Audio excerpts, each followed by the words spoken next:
Welcome back. Mr. Sirivadana, now as the Public Utilities Commission, we have been hearing the story that if the Sampur power plant doesn't come up, we are going to have electricity shortages by the year 2017 to 2018. So, I mean, that's a fairly short period of time. So, has the Public Utilities Commission looked at it? I mean, now we saw in today's press that India is trying to sell us 500 megawatts across the, through underwater cables. So, how desperate is the situation?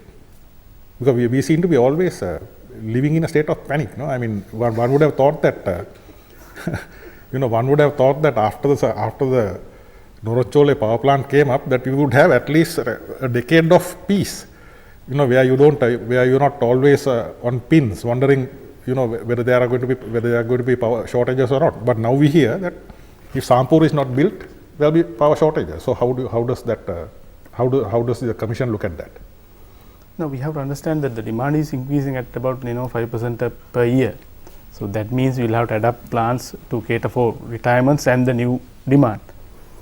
Now, this Sampur power plant was planned for 2021, the first stage, as per the CEB generation plan for 2015-2034. So now, this issue that we talk about 2018-19 is not as a result of cancelling or changing Sampur power plant. It's actually a delay in the Sampur power plant, which was earlier planned for 2016. So that was delayed due to many reasons, and in the 2013 plan it was planned for 2018. So these continuous delays of this plant has resulted in some forecasted issue in 2018 or 19 because of probably an energy shortage in case of drought situation and Norachole issue coming up together. So that issue was addressed to some extent in this amended 2015 plan, which we have approved up to 2020.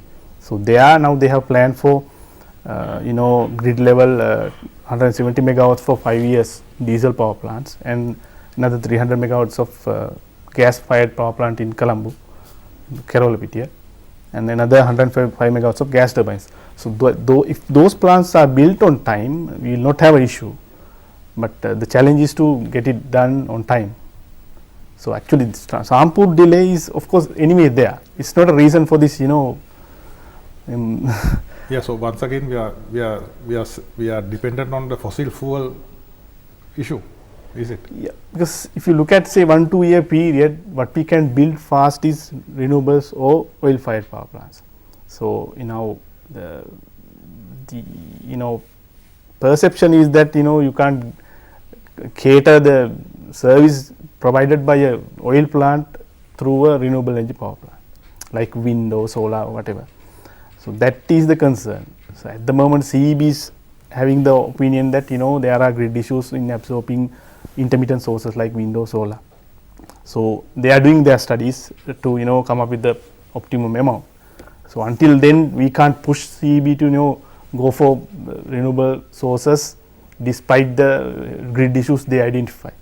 So that we cannot force them. So that's why as a interim solution they are going for oil power plants. That's only for 5 years medium term procurement.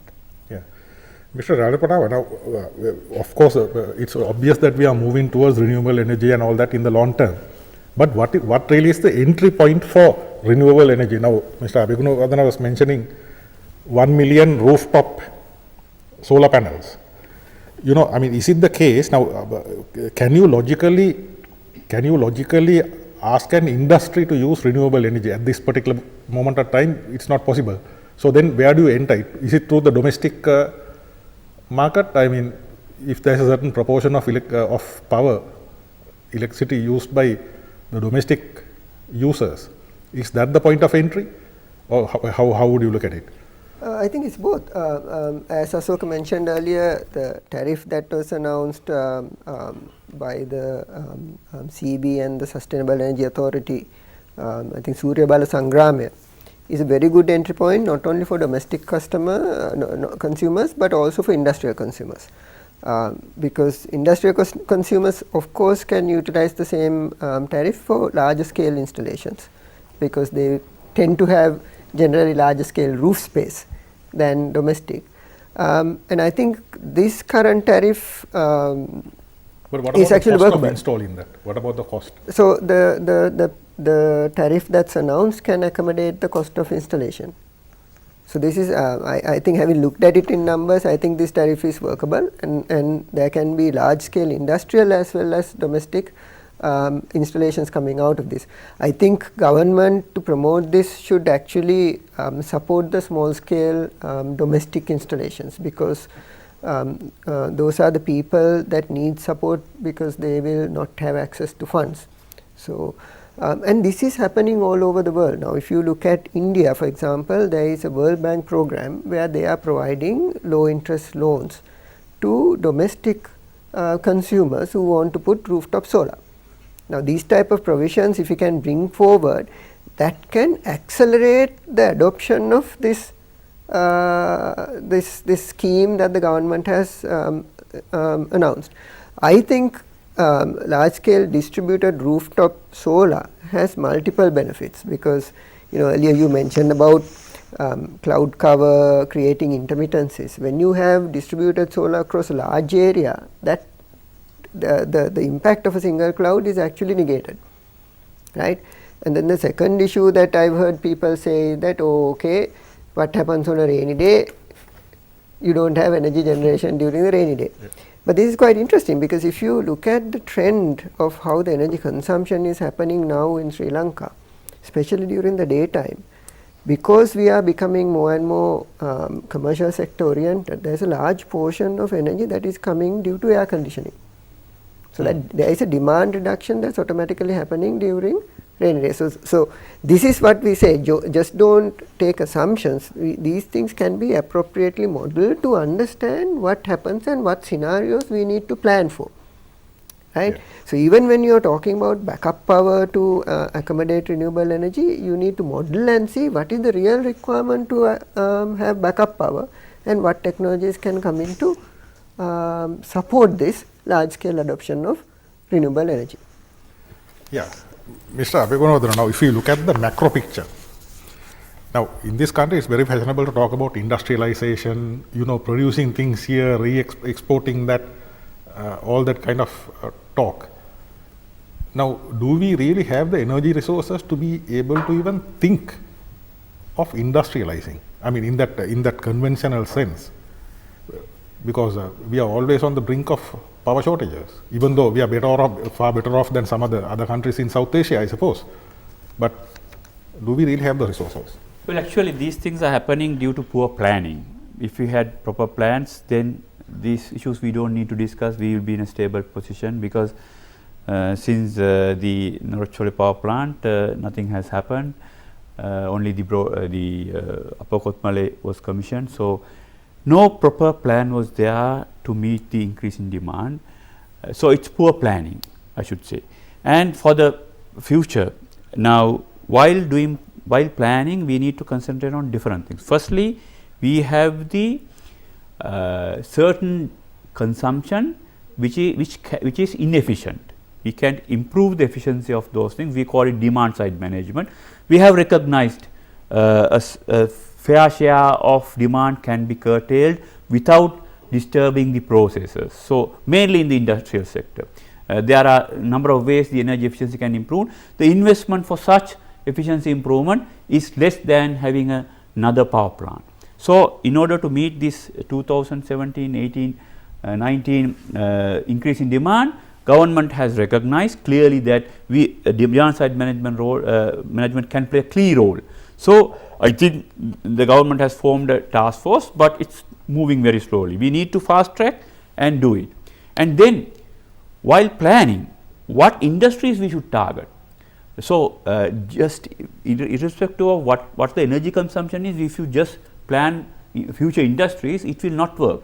So we need to have consider the energy availability and in which direction our industries should be geared. All those is part of a proper planning. Then only we can identify which industries we should promote and which industries we should discourage. And as a whole, we need to But that understand. has not been happening, is it? Yes, it's not happening. There's no integrated process because it's happening. So because there's no one entity or one ministry to look after all those things. Power and energy ministry do it in isolation. The transport industry do something else, and the petroleum ministry is doing something else. So planning happens somewhere else. Widening the road is happening somewhere else. So there's no proper integration. That's the core issue. So actually, we were pushing to have an integrated planning process. Then only we can have a clear mapping and see which technologies, which industries we should promote, which industries we should discourage.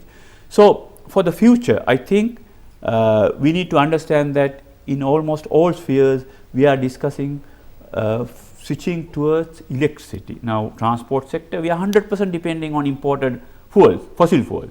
So what's the solution? Worldwide, we are discussing about electrification. Electrification does not mean that we are moving away from fossil fuels, but there's a provision for the renewable energy to cater to the transport sector demand.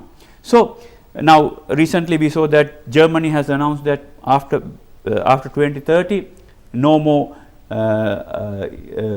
internal combustion engines related vehicles will be available. So those things are happening. So if you think on those lines, we need to understand we need to go for electrifying the transport sector, and to a certain extent how to meet the thermal requirement of industries. There we are discussing about cogeneration. There are thermal power plants which there's waste heat which can be utilized for thermal applications. So integrating all those things will give the solution, but just we need to change our mindset. Then only we can see all those things that are possible. So this is the correct time, because the government is open-minded. They are keen on changing the gears to go for a sustainable energy era. So I think all of us, the general public, the planners, policymakers, all should get together and have a constructive dialogue for us to find the way forward. Yeah, in your view, very briefly, is conventional manufacturing, like say a car plant, a car manufacturing plant, is that, I mean, you look at the rhetoric that is still being conveyed to the public. Is that kind of thing feasible in view of the energy situation in the country? Well, car manufacturing itself, I do not agree, because we were discussing about strengthening the public transport. That's the long-term solution. In developed world, even the privileged people, they use public transport. These conditions are good. Now here we have, government has come up with a new program for the strengthening the public transport system. So I mean, strengthening the public transport, then going for electrical vehicles, all those will lead to revisit the question of having car manufacturing facility in Sri Lanka, in addition to the energy issues. So I think we need to have a holistic approach to address these issues. Well, tonight we have discussed a whole gamut of issues related to the energy sector. Sri Lanka's precarious energy supply, the best way of generating the power and energy that Sri Lanka needs, the increasing application of renewable energy for domestic purposes. We also discussed what kind of an economic model would suit a country like ours, which has a large population in relation to its land mass and is chronically deficient in energy resources. Now, I must thank Mr. Asoka Abegunawardena, Chairman of the Strategic Enterprises Management Agency, Mr. Kanchana Siriwardena, Director, Tariff and Economic Affairs of Public Utilities Commission of Sri Lanka, and Mr. Vidura Ralapanava, environmentalist, for being with us tonight. Thank you very much, gentlemen, for being on this program. That brings us to the end of the program tonight. Thank you and good night.